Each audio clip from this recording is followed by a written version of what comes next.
Who was the greatest spy of all time? Espionage in geopolitics is something essential.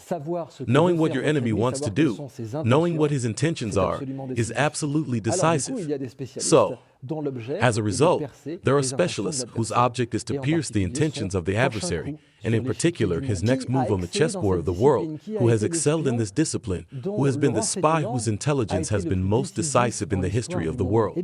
Well, I'll give you some clues. The inventor, the creator of James Bond, namely Anne Fleming, who was a British spy herself, coined James Bond after a spy who wasn't at half level of this greatest spy of all time.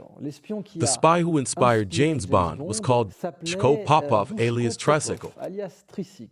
It seems difficult to shine in society with a name and an alias like that. But Chko Popov was an industrialist who spied for the United Kingdom, and whom Ian Fleming saw one day throw all the money that the British intelligence services had entrusted to him on a baccarat table, just to close his valve, to someone who displeased him in Portugal.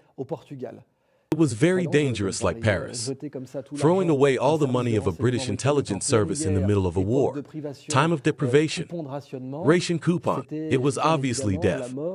If ever Chko Popov had lost this money, seeing this agent carelessly throw all this sum on a baccarat table inspired Casino Royale for Jan Fleming.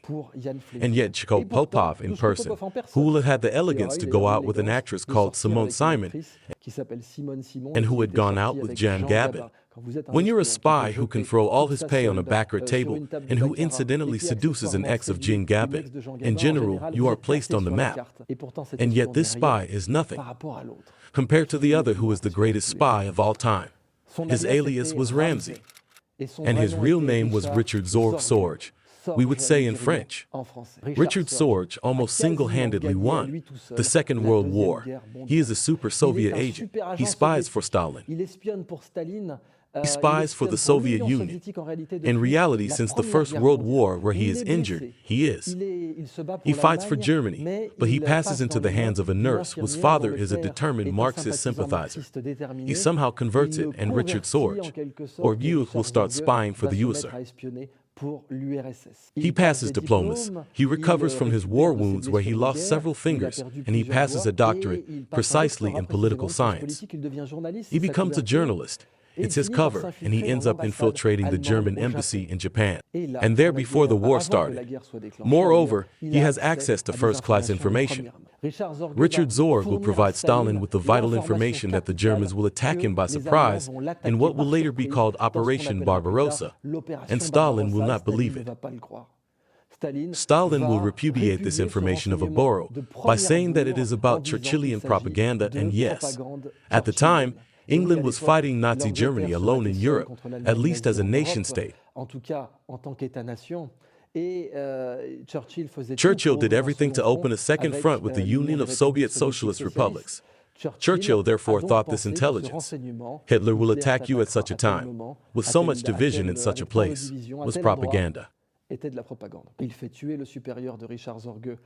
has Richard Sorge's superior in Moscow killed, but like Ramsey, is located in Tokyo. He is protected, and he will decide to continue to spy for the Soviet Union, and he will give the information that wins the Second World War, namely, the Japanese will not attack the USSR before Moscow has fallen, that Stalingrad has fallen, and that they have a balance of power amply in their favor on the Siberian front. As none of these characteristics are verified, Stalin will repatriate several dozen divisions from the Siberian front to Stalingrad, won the Stalingrad victory, thanks to this intelligence, and we know that the Battle of Stalingrad was the turning point of the Second World War. Richard Sorge will see his luck turn. The Japanese are going to unmask him. They are going to arrest him, torture him, offer the Soviets to recover him. The Soviets, of course, will say, we'd have never heard of this gentleman. He will be hanged in Japan, and for 10 years, the whole world will ignore that it was he who provided the most vital information of all the Second World War.